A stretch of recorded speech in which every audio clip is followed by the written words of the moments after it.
Cette émission vous est présentée par la Société de l'assurance automobile du Québec, l'École de conduite technique, Parts Canada, Air Médic, Destination Lac-Saint-Jean et BMW.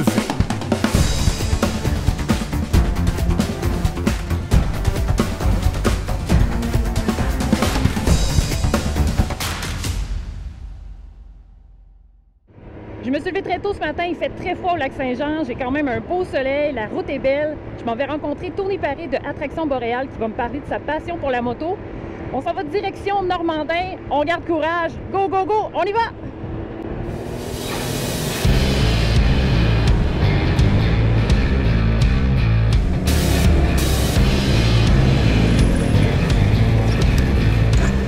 Salut Tony! Salut Valérie! Je suis contente d'être là. Moi aussi, je suis content de te voir. Deux affaires. Oh! Je pense que t'as pas la bonne machine pour être avec nous autres aujourd'hui. Ah oui? Ouais, puis ton habillement, ben on va s'arranger pour que tu fites plus avec nous autres. Ouais, ben, OK. Ça te va? Poulet? Tiens. Wow! Tiens. Ma veste? Ben ouais, ça fait. Pour la machine, on va te prêter celle-là pour aujourd'hui. Mais là, j'ai bien vu que t'avais les mains frettes. On va avoir des gants pour toi aussi. Prochaine étape.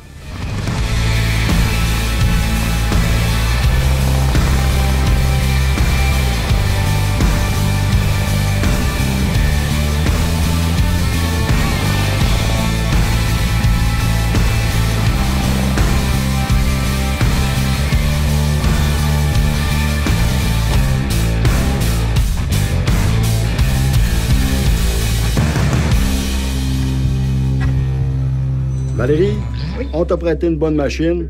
J'ai vu que tu avais eu froid aux mains. Là, on va te prêter des bons gants qui vont te tenir les mains au chaud. T'es vraiment trop gentil. Honnêtement, là, on est chez Bilodeau Canada, super entreprise, ils font des beaux produits. Parlons donc un peu des produits qu'ils font ici. Ben c'est ça, ils font des gants, des mitaines, des vêtements, des bottes. Ils font beaucoup de taxidermie, de naturalisation d'animaux. Après ça, c'est distribué un peu partout dans le monde. Là. Écoute, Mario, son nom, il est connu à travers le monde. Ouais. On a aussi la possibilité de faire la visite de la place. C'est une visite qui dure 1h30. Les gens sont super sympathiques. On peut voir tous les produits et toutes les étapes de transformation. Mais là, écoute, c'est beau tout ça, là, mais moi, j'ai vraiment envie de retourner sur la route. Go! On y va! Ouais.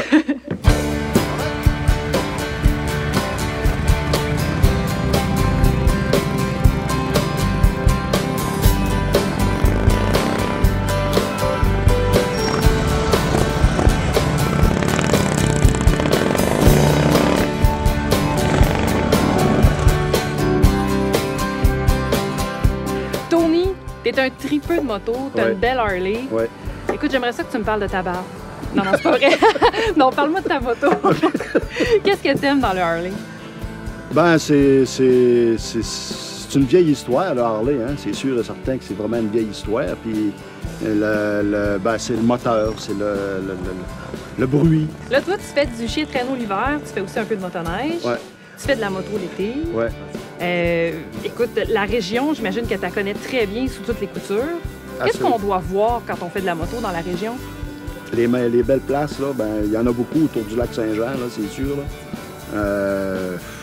On va vous dire que la MRC Maria Capdolène, c'est la plus belle, mais c'est normal, c'est la mienne. Ah, quand c'est notre région, c'est ouais, il y a... ben, on a des belles chutes, des très, très belles chutes. Oui. Ici, là, les rivières sont super belles.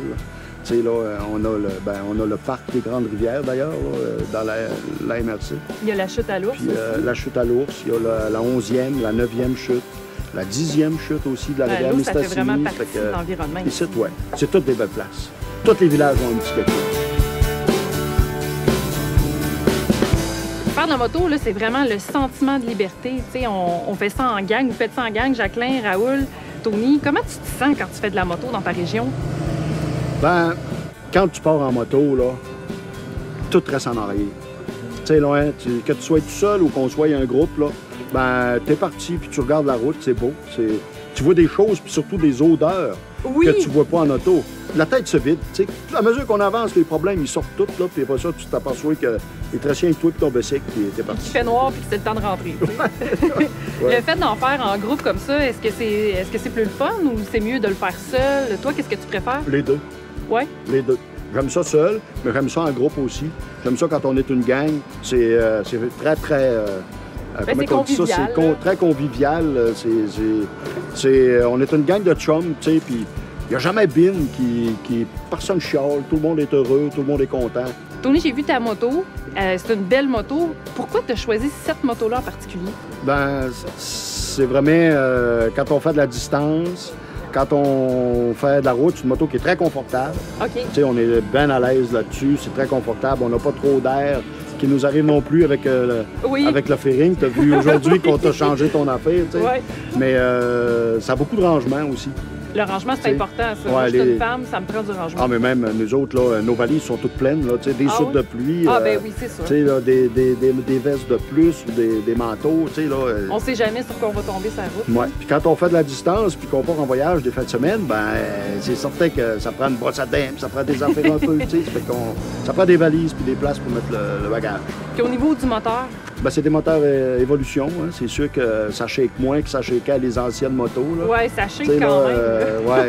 Mais je te regardais de côté. Ah non, mais sur le siège, ça bouge pas. Non? Le moteur, lui, il est sur bouchine, il bouge. Là, mais tu le sens-tu dans tes là, poignées? Quand même un peu, ouais. Quand on est à moto autour du lac Saint-Jean, il y a plein de belles places où on peut aller, des petites microbrasseries. Oui, des microbrasseries, là, il en pousse un peu partout. C'est vrai qu'il y en a quand même pas mal autour du lac. C'est toutes des belles petites places, c'est pas gros, c'est convivial, c'est chaleureux. Tony, j'ai une belle veste avec des patchs. Je m'appelle Poulette aujourd'hui. Je fais partie de votre club. J'aimerais que tu m'expliques c'est quoi le club. Ça a parti de où? Qui est membre? D'abord, c'est un privilège que tu as eu parce que normalement, les patchs, les femmes n'ont pas le droit de porter ça. Ah, ben je suis flattée. Ouais. Le club Geretom Biker de Girardville, c'est, d'après moi, c'est le plus vieux club du Québec. C'est là, qui vit encore, qui est encore là. OK. On appelle ça un local, nous autres. Là, ouais. C'est une belle bâtisse qui est située à Girardville. Ça a été... les débuts, c'est en 1979 que les Geretom Bikers ont été fondés.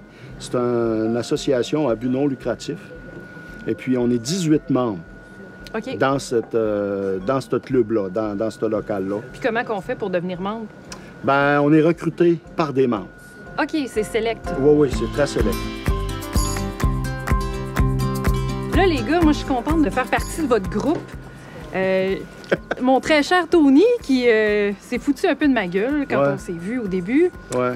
T'as ri de mon habillement, tu m'as donné mes patchs. Là, je vais te rendre mes patchs. Ouais. Puis j'aimerais bien changer quelque chose sur toi aujourd'hui. Ah ouais? Ouais, je vais changer un peu ton style. Ah bon? Ouais, j'aimerais ça faire une tresse dans ta barbe. Ah Moi, je pense que ça serait vraiment plus joli. Qu'est-ce que t'en penses? Si tu veux t'amuser à faire une tresse, fais-la. Hey, merci. Ouais. Merci beaucoup pour l'invitation. Ben, merci à vous.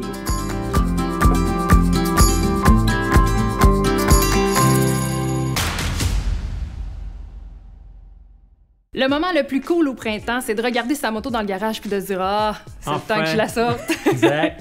Fait que là, avant de la sortir, on va la laver. Oui. On va vérifier la pression de nos pneus, on va vérifier l'état de nos pneus. Hein? Ouais, mais là, tu parles de la pression des pneus. Quand je l'ai serré, ma moto, j'ai sûrement regardé ça aussi. Oui, moi, personnellement, j'abaisse un petit peu mon niveau de pression de mes pneus. Par la suite, je vais faire une vidange d'huile parce que durant l'hiver, toute l'huile est descendue dans la panne, donc toutes les saletés. Donc, je vais faire une vidange d'huile. Ça va ressembler un peu à ta VAD. Je ne sais pas si tu te souviens dans tes cours. Donc, on va faire le tour, on va vérifier nos liquides, s'assurer que tous nos liquides sont de niveau. Essentiel, la batterie. Donc, quand on range notre moto à l'automne, on peut la mettre sur un chargeur intelligent, ce qui nous assure au printemps que... Elle soit toujours bonne. Exactement. Puis quand on va démarrer, on va pouvoir partir tout de suite. L'essence, la vidange de l'essence. Est-ce qu'on vide l'essence quand on range la moto? Non. Ce qu'on va faire, c'est qu'on va mettre un stabilisateur d'essence. On va, remplir notre réservoir d'essence pour éviter qu'il y ait de l'humidité. Puis on va mettre un stabilisateur d'essence. Martin, si je résume, la pression des pneus. Oui. Bon, regarde pas l'essence parce qu'évidemment, c'est plein. Vidange d'huile. Oui. Tes liquides. Les liquides, ben oui, les liquides comme la VAD. Oui. Ta batterie, être sûr qu'elle a la charge, la bonne charge. Que tout va bien. Juste avant de t'habiller pour partir. Ah là, je la lave pour la mettre belle, tu sais, parce que c'est mon moment. Exact. Mais là, merci beaucoup, Martin. Ça me fait plaisir, Valérie. Tu sais, tu m'as donné beaucoup d'informations, j'ai vraiment beaucoup appris. Là, je suis tellement prête à sortir le bolide. Là, je pars en moto. On y va.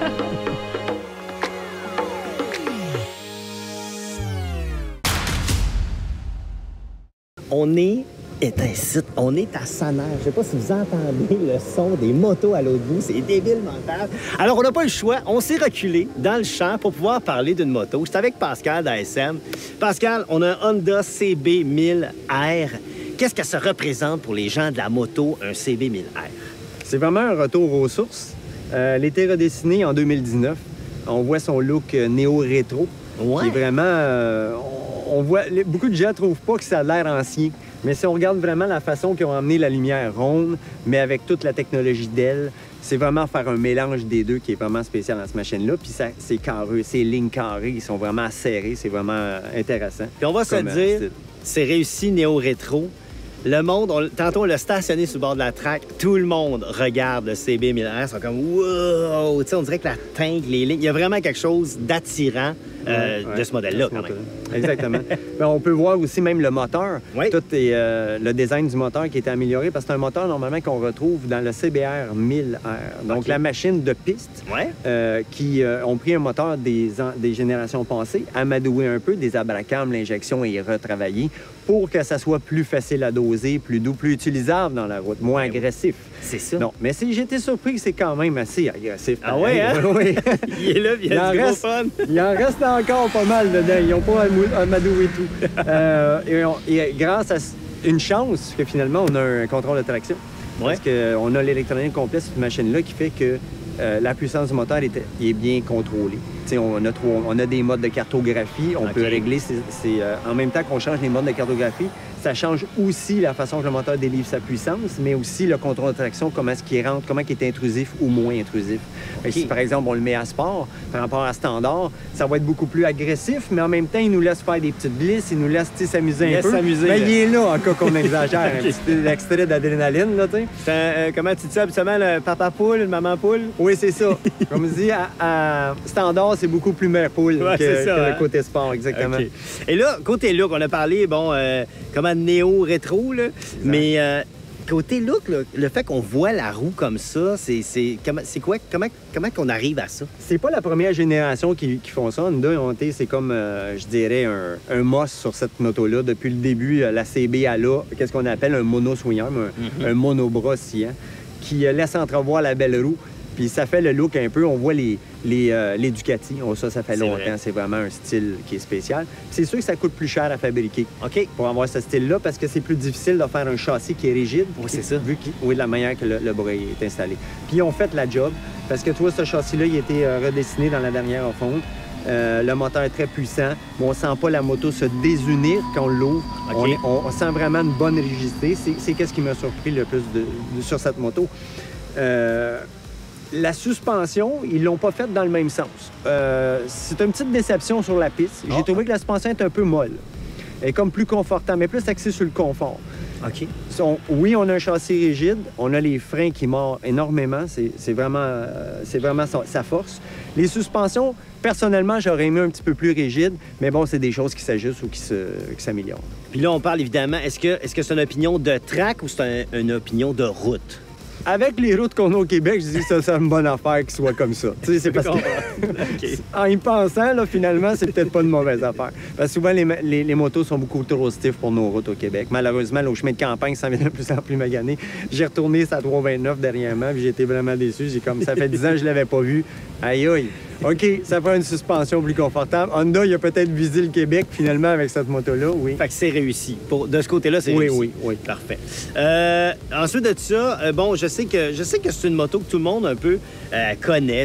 On connaît les CB et tout ça. On s'est inspiré de quoi, dans le fond? C'est comme j'ai dit au début un peu, c'est un retour aux sources. Les gens ont beaucoup aimé la CB900. Je sais pas si les gens se rappellent la CB900. Ça a fait un coup de cœur aux amateurs d'Honda, mais aussi la jalousie à travers les autres fabricants. Tous les autres fabricants, c'est ça. Je pense que c'est ça qu'ils voulaient ramener dans celle-là. L'essence même de la CB900, la naked bike, qui est jolie, qui frappe, que le monde veut avoir, que le monde aime rouler, avec beaucoup de puissance, mais une facilité en même temps. Fait que c'était ça un peu la CB900 dans le temps. C'est vraiment... C'est un peu ça qu'on vient retrouver. On retrouve ici. ça avec toute la technologie d'aujourd'hui. Donc, c'est sûr que c'est un cran au-dessus, là, ça, c'est certain. Évidemment. Avec un beau gros 1000 étampé sur le côté, on comprend qu'il y a de la puissance. Est-ce que c'est une moto, tu dirais, pour les gens qui commencent à faire de la moto, c'est une bonne moto à essayer ou on est sûr mieux que quand on d'attendre un tombe... peu? Excuse-moi, quand on tombe dans les motos de ce cylindrée-là, on parle d'expérience. C'est Ouais. pas une première moto. C'est normalement, il faut avoir fait ses classes sur une petite 400, une 600 avant d'arriver à ça parce que ça a beaucoup de puissance. Oui, les contrôles de traction et tout ça, qu'on les met en mer poule, ils vont être là protégés, Oui. mais ça demeure quand même une machine qui est rapide, qui est capable d'être très rapide. En plein ça. Ça laisse évidemment un petit peu moins place à l'erreur dans ce cas-ci. C'est certain. C'est certain que la vitesse arrive plus vite sans qu'on s'en aperçoit. C'est ça qui est la beauté de la machine pour quelqu'un qui a de l'expérience. C'est que dans un court laps de temps, on est capable de prendre beaucoup de vitesse puis on s'en aperçoit pas. On sent pas que le moteur force, on sent pas, ça se fait très facilement. C'est ça. Donc, c'est doux. on pourrait se faire piéger en n'ayant pas assez d'expérience. Voilà, vous l'avez entendu des mots d'un pro. Donc, ne vous faites pas piéger. C'est une moto un peu pour les gens avancés. Mais si ça vous intéresse, allez voir le site du fabricant. Et honnêtement, Pascal, tu nous as fait un super de beau wraparound du CB1000R. Personnellement, moi, c'est un peu au coup de cœur aussi. Je tripe dessus. Il est beau. Puis, shotgun, c'est moi qui le ramène, les gars, au studio. Merci beaucoup. Merci.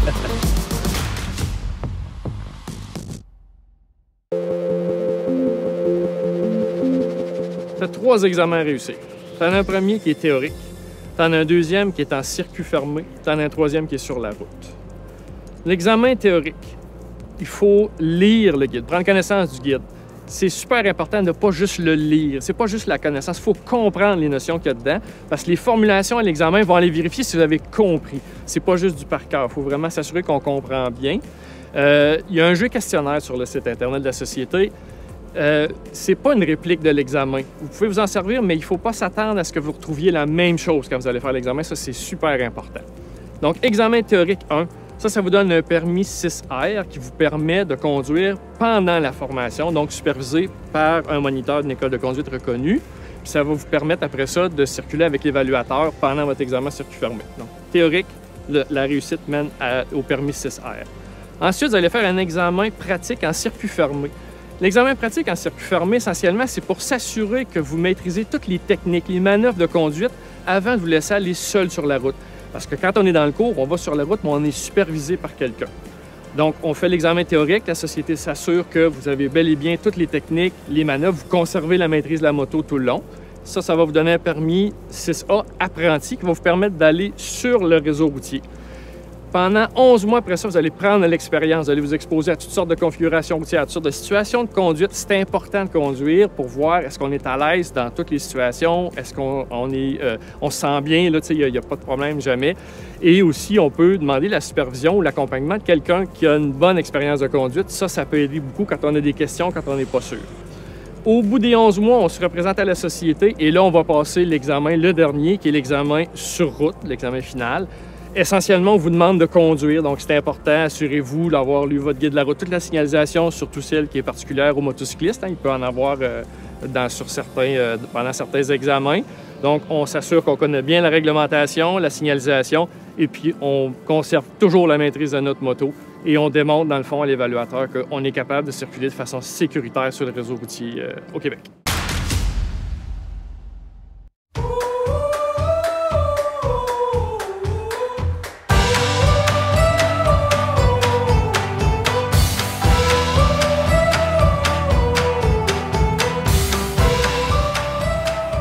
Hey, c'est incroyable le chemin parcouru. J'ai quand même une grosse moto. Elle a quand même un bon moteur. Elle est très haute, elle est très lourde. Puis je suis vraiment confiante. Je me sens bien sur ma moto. J'en profite. Je profite du paysage. J'ai pas l'impression d'être obligée de gérer mes commandes. J'ai l'impression que c'est tellement loin derrière, là. C'est rendu plus des automatismes, mais t'as vraiment une belle progression, vraiment. Hein? Écoute, là, j'ai faim. On a fait une belle ride. Il fait beau, il fait chaud.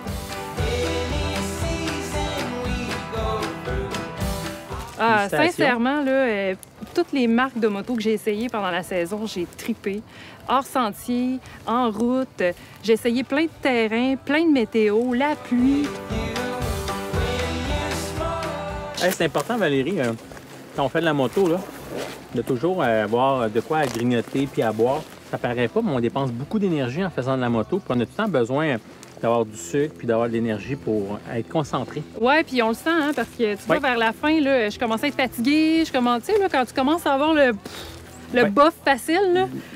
Habituellement, moi, par expérience, après 1 heure, là, j'arrête. Après 1 heure, c'est quand même peu, hein? Ben, ouais, mais tu sais, 1 heure, 1 heure et demie, j'arrête un petit 5-10 minutes, puis je repars après. Il faut toujours garder mon niveau d'attention bien éveillé. Là. Ben là, j'ai tellement d'idées pour mes nouvelles randonnées. Je te jure, avoir ça dans le cours, là, c'est pas facile. Je vais te le dire, là, c'est vraiment difficile. Je travaille à la maison, je fais du télétravail, puis là, j'ai ça dans ma cour.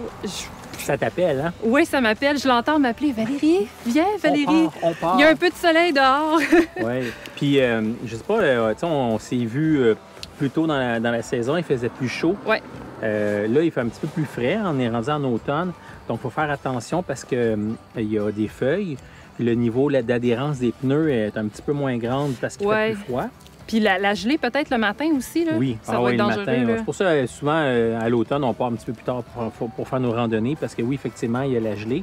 Le gazon fraîchement coupé aussi. Oui. Puis là, avec les terres, on est dans les terres, la Montérégie. Le temps des récoltes. Le temps des récoltes, La petite boue là, sur le bord. Là. Exactement.